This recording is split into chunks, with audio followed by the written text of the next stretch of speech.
Alrighty, ladies and gentlemen, I would like to officially say a very, very big welcome to week 12 of ICT 712, Information Technology Project Management. I just want to start by saying I am very, very proud of all the hard work you guys have been putting week in, week out. It's great to actually see all of this hard work, and it's try to go and see all of these fruits that you guys are managing to now go and actually reap now towards the end of this session. We obviously have released the marks for your group assignment. I was satisfied with the outcome.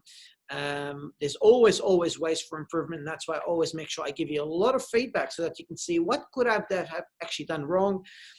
This feedback is obviously available in the work that has been submitted by your group leader.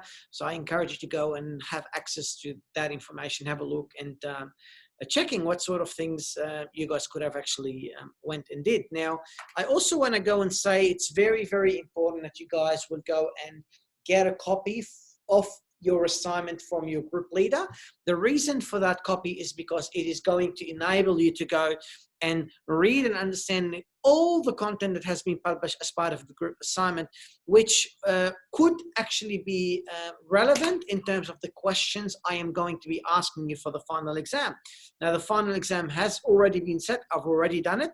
And it's very, very important. You're going to go and have a copy of that assignment. So if you don't have a copy of your group assignment, please make sure you speak to your group leader and ask him for that copy so that you will be able to go and make that particular preparation. Now, I can't iterate enough how proud I am of all your hard work. Again, I thank you very much. I take pride into caring for my students. I am very happy to have had you as students. You've been very easy to go and teach, and a blessing to really have as my students. So that was great. Thank you very much for that. Now today, what I'm going to do, I would like to go and help you to go and prepare for your final exam. So what I'm actually going to be doing, I am going to be giving you a sample exam paper that I would like you to go and actually go and work on. Now that sample exam paper is currently available on Moodle. I haven't uploaded it yet because I wanted to make sure you guys will be in the class first. So if you go to your ICT 712 project management page at the moment, what you will be able to see, you will be able to see a sample final exam paper. It is currently displayed there for you. So I would like you to go now to that page, and I would like you to go and download that sample final exam paper. When you click on the sample final exam paper, you'll open that information. What you will see is you will see a number of questions. So I tried to make it very similar to what you guys are going to be getting. So, you know, this is a sort of paper, postgraduate course. You have 2 hours plus 10 minutes working time or reading time. The exam consists of 2 sections, A and B.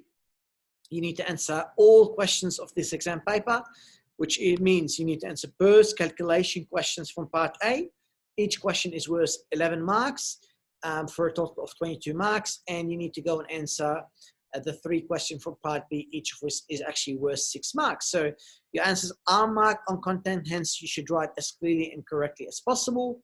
The answers are not expected to give a word-by-word copy of the lecture or tutorial or textbook or anything. It just requires you to go and show me that you actually understand what you're talking about and basically could apply that information in practice. Your exam is worth 40% of your final mark. The remaining marks have already been marked down and all your marks have already been published. So you can go and check all the marks that you currently have to see where you kind of are standing at the moment in terms of the subject.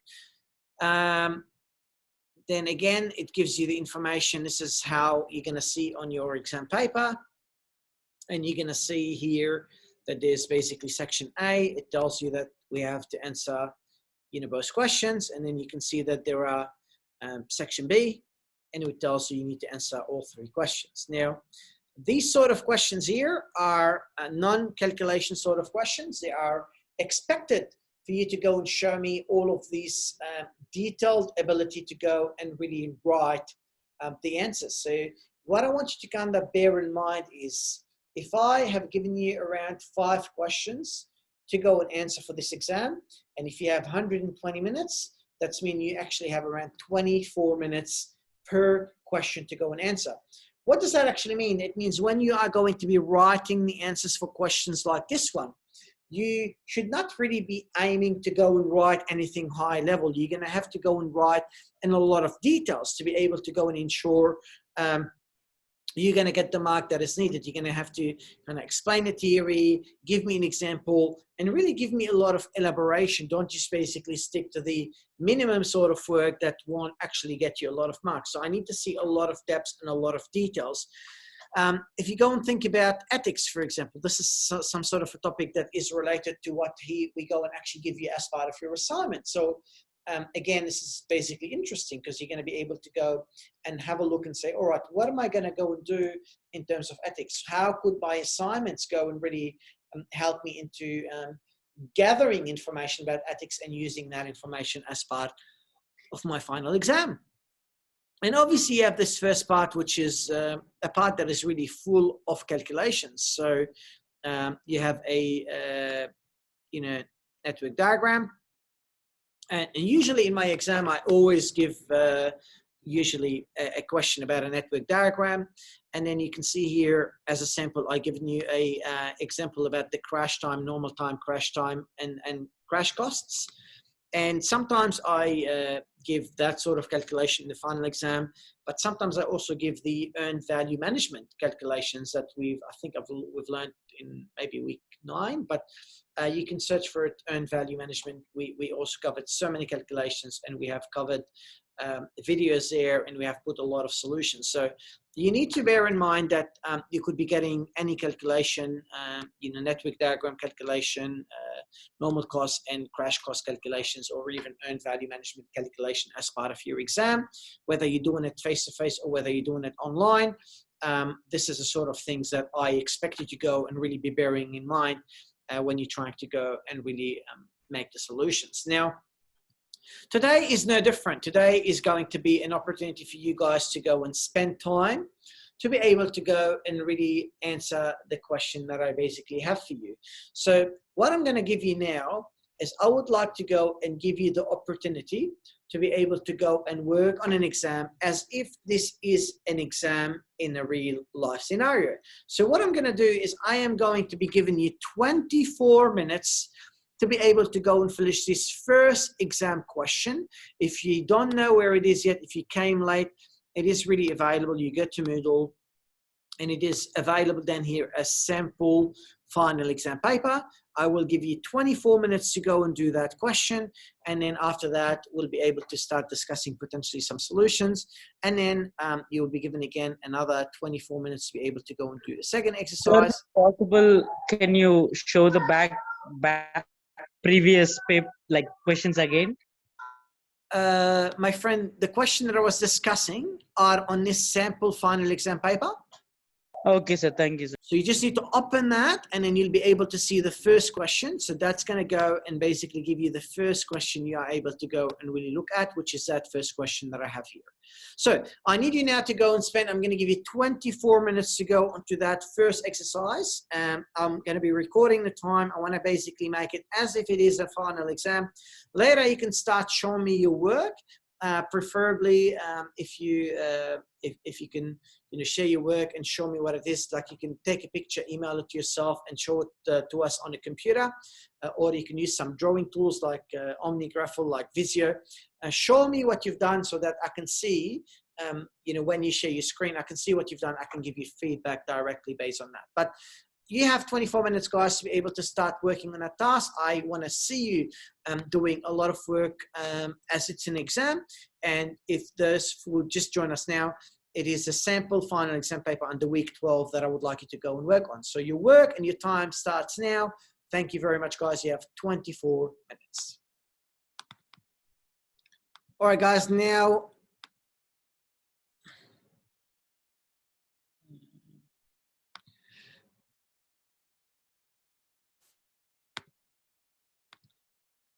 all right, guys, we're going now back again to this question that you guys have started working on now. So what I would like from you now is I would like you to go and start sharing your screen so that you can show me what sort of work you've actually done on that first exercise. So who is available and who can share their screen with me now? Who would like to share their screen?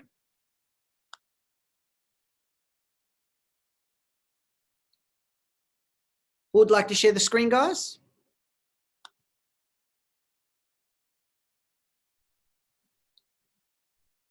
Anybody?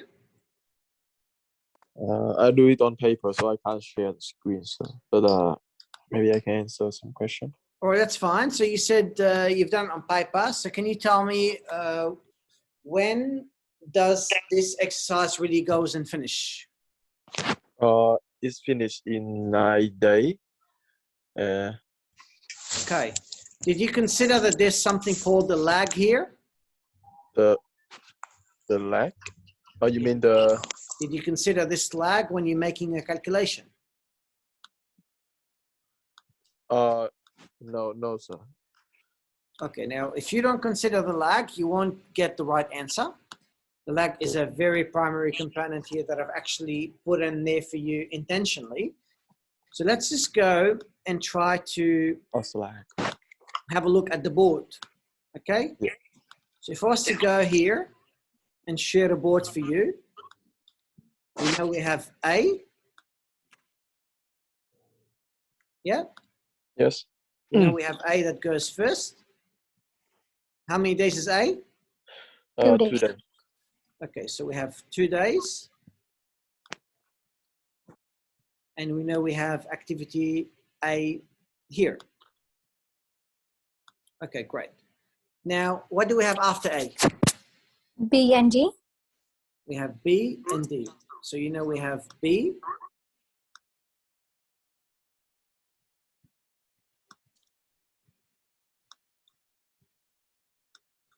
I'm going to try to draw as much as I can here, but it's just very difficult with this system. But this is B. And this is D.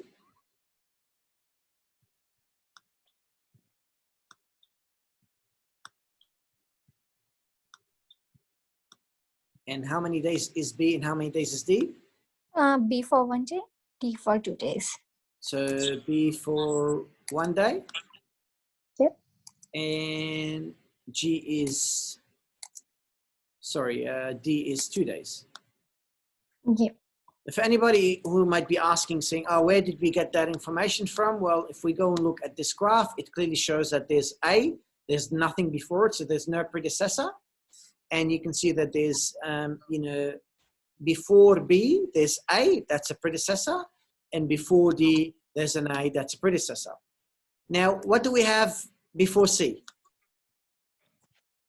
B. We have B before C, and we have C is 2 days. So we're going to go back. We know there's C after B.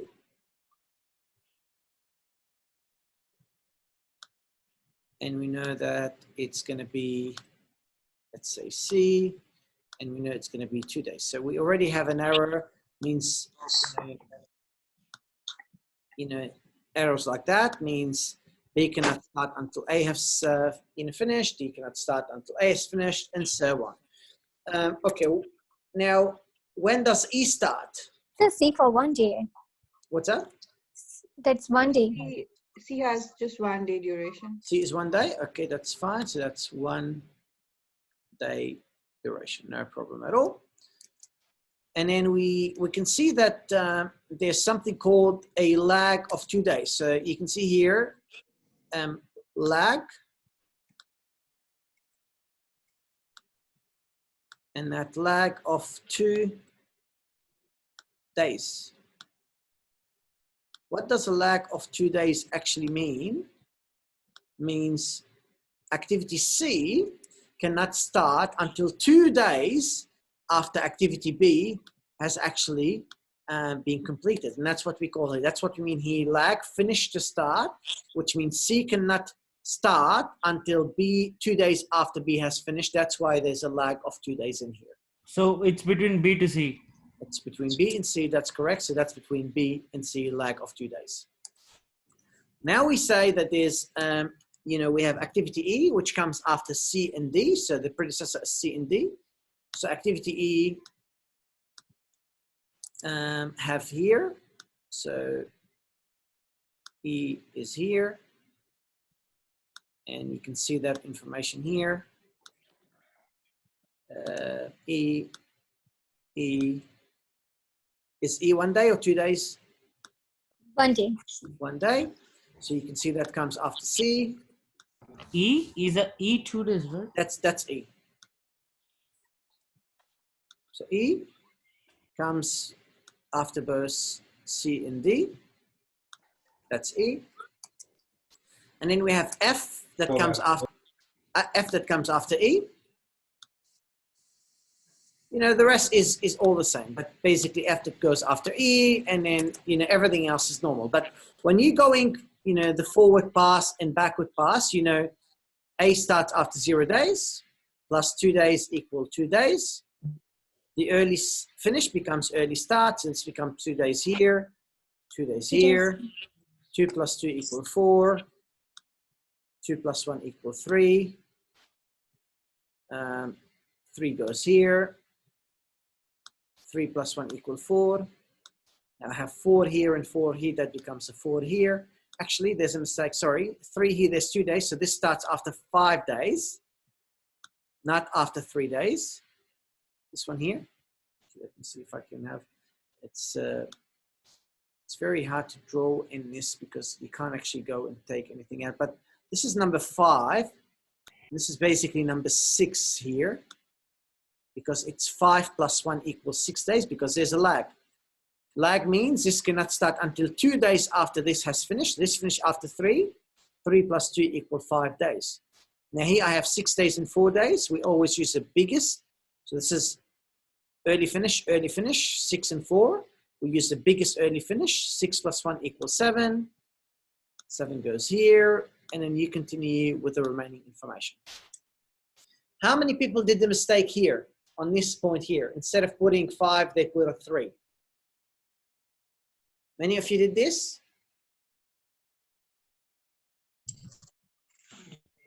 Sir, but at the D, there are already 6 days, right? 4 plus 2. No, it's 2 plus 2. That's 4 days. 2 plus 1, 3. Yeah, get it. So let me ask you guys, okay, now I obviously got an answer that it is, it's basically took 9 days. Now that's not the correct answer. Anybody else got a different solution? Nobody else did the network diagram and it took longer than 9 days. So 11 days.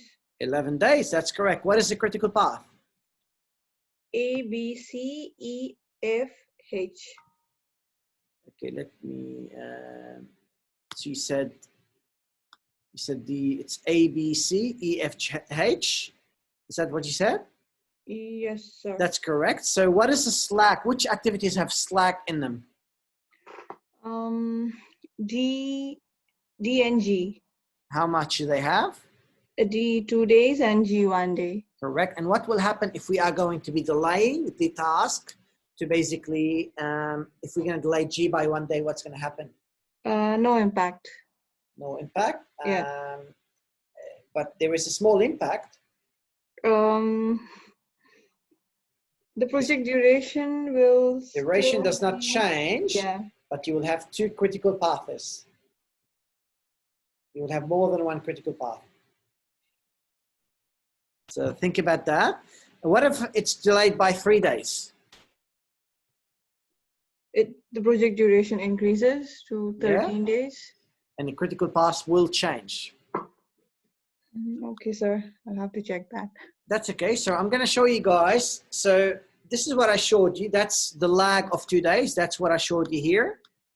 Everything is the same. 0 plus 2 equals 2. 2 goes here. 2 goes here. 2 plus 1 equals 3. 2 plus 2 equals 4. Now we have here a lag of 2 days. Okay, we say, all right, so this cannot start until 2 days after B has finished. So this finishes after 3 days. Then I add 2 days here. 3 plus 2 equals 5. 5 plus 1 equals 6. Then I'm going forward 6. There's a 6 days and there's 4 days. When we are going forward, we always use the largest early finish because we want to calculate the maximum duration of the project. So 6 goes here, 6 plus 1 equals 7. 7 goes here, 7 goes here. 7 plus 2 equal 9. 7 plus 1 equal 8. And then there's 9 and there's 8. The 9 is biggest, so we always go and use the 9. That's the biggest. 9 plus 2 give me 11.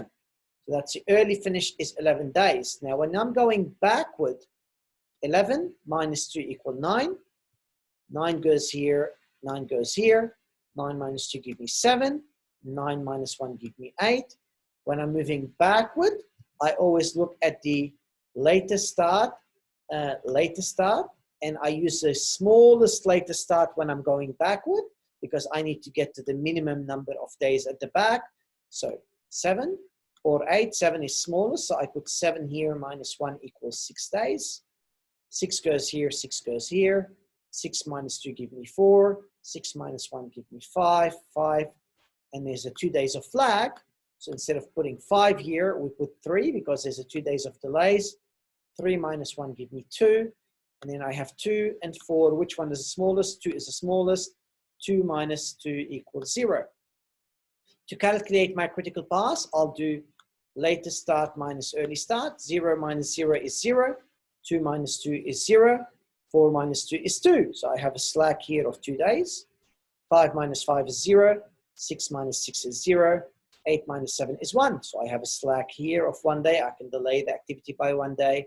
7 minus 7 is 0. And 9 minus 9 is 0. So where there is a 0, this is not a 0. And this is not a 0. Everything else is a critical path. A, B, C, E, F, G, sorry, FH is a critical path where no activities could be delayed, because if we delay any of them, the project will be delayed and won't be completed on time. When I make 4 minus 2, give me 2 days. That's the slack is 2 days here. 8 minus 7, give me 1 day of slack here. And that's where we calculate the slack of 2 days and 1 day for my next question. What is the impact of the project if the market changes is delayed by 1 day? So if market changes, which is G, if G is delayed by 1 day, that means this, instead of basically starting at 7, it will start at 8. So 8 finishes at 9, 9 and 9, we basically now have 2 critical paths, because 9, it's going to be here 8. You're going to basically have to go and change. So if it's delayed by 1 day, we're going to basically mean it's going to basically take 2 days instead of 1 day. So the whole thing's going to go and change from a network diagram perspective. If G is going to go and take much longer, it's going to, let's say, take, if it'll be delayed by 3 days, then what's going to happen is the duration of the activity will be delayed. And as a result, the durations and the critical paths that we need to manage will actually go and change accordingly. Does that make sense, guys? Any questions at all here?